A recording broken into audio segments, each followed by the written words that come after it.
salatu nahi izan duguna da urtarrilak 27 aldarrikapen eguna deitzu daulabek lan zentro ezberdinetan, baina gaur Mutrikun konkretuki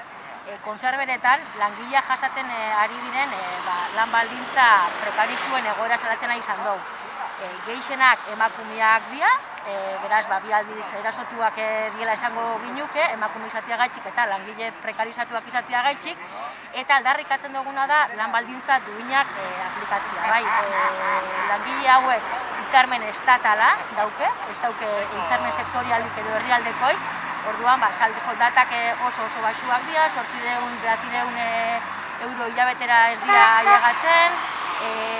lan kontratuak be aldizkakuak dira, ez dabe urte guztian lana itxen, lan gaixotasunak be ez dare rekonoziduta bere horretan, orduan gaurko ekintza honekin nahi izan dugu salatzia, eta babesa emutia langileei, hitzarmen duin baten aldeko autua itxiana, benetan lan baldintza hauek hobetzeko. Gaur kalera urtatzeko arrazoia bai da lan erreforman aurka itxia, esaten duten bezala lan baldintzak, kontserbenetako langileen lan baldintzak hitzarmen estatala dauke, eta lan erreforma honekin bizkat ondorixo horrek edo jasaten dabe, bai, orduan hemen aldarrikatzen nahi duguna da Madrien posible ez dana Euskal Herrian itxiana. Horregaitxik, domekan Euskal Gehiengo Sindikalakin batera